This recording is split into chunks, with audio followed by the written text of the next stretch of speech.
Mungkin perlu sedikit pencerahan nih untuk masyarakat bahwa seperti apa sih sikap KPI ketika melihat ada public figure yang melakukan sebuah kekerasan. Baik, jadi KPI telah mengeluarkan atau menyampaikan imbauan kepada lembaga penyiaran, karena kewenangan KPI adalah melakukan pengawasan terhadap lembaga penyiaran baik itu TV maupun radio. Kita meminta agar lembaga penyiaran tidak memberikan ruang untuk glorifikasi pelaku KDRT. Jadi ini penting disampaikan ke masyarakat agar masyarakat memahami betul bahwa KDRT adalah satu kejahatan yang tidak bisa ditoleransi, bahwa KDRT ini harus kalau mendapatkan perilaku ataupun kekerasan dalam rumah tangga maka harus melapor ke pihak yang berwajib, dan juga kemudian harus menguatkan korban agar ketika sudah melapor itu tetap berani, tetap konsisten dengan laporannya tanpa kemudian ada potensi-potensi dan peluang-peluang berdamai, peluang-peluang untuk mencabut laporan dan lain sebagainya. Karena sekali lagi ini memberikan edukasi bagi publik yang sangat baik ketika satu korban dalam public figure yang hari ini sedang kita bincangkan itu memberi contoh yang baik kepada masyarakat. Bu, ini berupa himbauan atau memang ada undang-undang itu? Ini himbauan, tentunya kalau kita merujuk kepada undang-undang menyatakan bahwa fungsi penyiaran adalah untuk memberikan edukasi, informasi, hiburan yang sehat, dan juga sebagai kontrol sosial. Ini bagian dari bentuk kontrol sosial yang dilakukan oleh media dalam rangka menjaga, mengupayakan penghapusan kekerasan dalam rumah tangga. Oke, ketika ini adalah sebuah kontrol sosial, maka tidak hanya pelaku, tapi orang-orang yang mendukung juga akan bersikap seperti itu? Saya kira begini, ketika kita itu fokus pada pelaku, maka kita ini akan mengajarkan kepada publik bahwa perilaku ini tidak bisa ditoleransi dan ini bukan lagi menjadi ruang-ruang privat yang hanya diselesaikan oleh antar para pihak yang kemudian sedang bersengketa atau dalam keluarga, tapi ini adalah harus bisa kemudian dilihat dan disaksikan oleh publik bahwa ini adalah perilaku yang kemudian harus dilaporkan. Ini menjadi ruangnya bukan semata-mata ruang privat begitu. Oke, tadi Ibu juga sempat menyebut bahwa jangan sampai ada penarikan pelaporan seperti itu. Itu harusnya disampaikan oleh media, bahwa media itu juga harus mengedukasi, menguatkan korban. Kita tahu persis bahwa kondisi korban KDRT, korban kekerasan yang lain itu punya potensi-potensi kerentanan, ada trauma bonding dan lain sebagainya. Maka butuh penguatan, baik itu nanti bisa disampaikan oleh media melalui program talk show, program siaran lainnya, atau kemudian melalui iklan layanan masyarakat. Media harus tampil di depan untuk mengedukasi publik. Korban harus kemudian dikuatkan, pelaku harus kemudian diberikan efek jera begitu.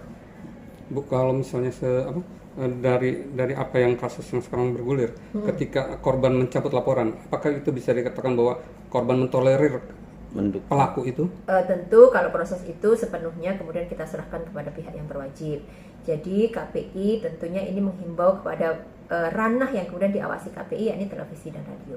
Terlepas dari sudah dicabut atau sekarang harus wajib lapor dan lain sebagainya, sepenuhnya itu ada di kepolisian. KPI tidak bisa kemudian melakukan intervensi proses penegakan hukum yang sekarang sedang berproses. Tapi ada sikap KPI, Bu, ketika ada orang-orang di sekitar pelaku itu yang mendukung itu? Saya kira objek kita ketika bicara KDRT adalah pelaku dan korban, begitu ya. Terlepas dari kemudian publik yang lain ada yang pro dan kontra, itu kan menjadi pendapat publik dalam menerima fakta bahwa ada public figure yang seperti itu. Seperti apa melihat masukan dari para netizen terutama nih? Ya, memang benar 3 hari terakhir ini KPI mendapatkan masukan yang sangat signifikan banyak dari para netizen. Ada 2 hal yang sudah disampaikan netizen, yang satu pro, yang satu kontra. Ada yang meminta boykot Lesti Bilar dan ada yang satu lagi Lesti tetap di hati. Nah, ini kan ada 2 masukan yang kemudian kedua-duanya harus dipertimbangkan dan diterima oleh KPI. KPI tidak bisa kemudian memilih hanya salah satu saja, tentunya begitu. KPI harus pada posisi netral, KPI harus kemudian mengambil satu kebijakan yang itu harus kembali berbasis pada kepentingan publik. Udah ada sikap dari KPI sendiri terkait 2 masukan itu? 2 masukan itu tentunya kami akan terus mengkaji dan melihat fakta-fakta yang ada. Sekali lagi, ketika melihat pada konteks individu, public figure, maka kita tetap menunggu proses penegakan hukum yang ada di kepolisian. Kita tidak boleh kemudian memvonis sesuatu sementara ini belum selesai di persoalan hukum. Gitu. Apalagi? Ibu, artinya pemboikotan itu dilakukan KPI itu berarti mempertimbangkan dampak terhadap masyarakat ya Bu? Pasti. Jadi kita meminta untuk tidak memberikan ruang glorifikasi di televisi maupun radio itu adalah bagian dari mengedukasi publik, menjaga agar dampaknya itu tidak kemudian menjadi semakin banyak kekerasan dalam rumah tangga terjadi. Sekarang ini dari 2004 sejak diundangkannya Undang-Undang Penghapusan Kekerasan dalam Rumah Tangga, sudah ada sekitar 544.000 kekerasan dalam rumah tangga terjadi. Kalau ini dibiarkan, orang akan kemudian melakukan impunitas atau menganggap hal ini lumrah dan biasa.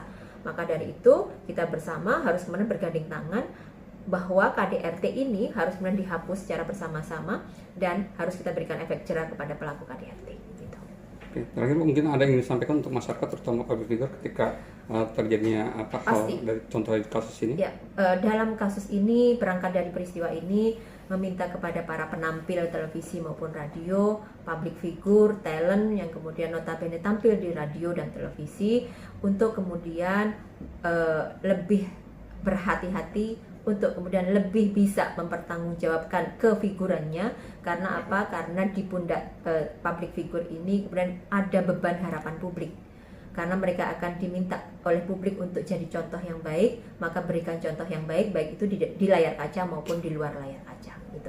Untuk masyarakat, saya mengapresiasi dan berterima kasih atas dukungannya kepada Komisi Penyiaran Indonesia, dan kami mengapresiasi karena apa? Masyarakat sudah mulai cerdas, kritis terhadap fenomena dan menjadi kontrol sosial yang baik untuk apa yang dilakukan public figure gitu. Oke. Bu, sekali lagi Bu, tentang penegasan aja nih Bu. Ya. Artinya bahwa pemboikotan itu atau pelarangannya atau himbauan lah, Ya, seperti ya, himbauan ya Bu ya.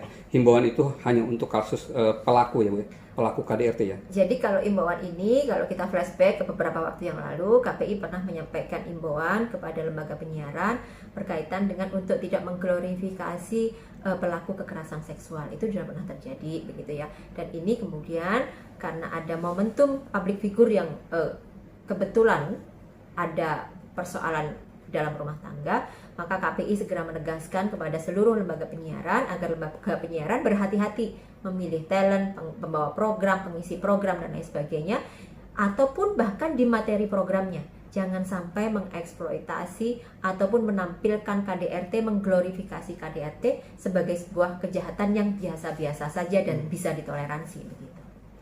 Oke Bu, makasih Bu. Oke.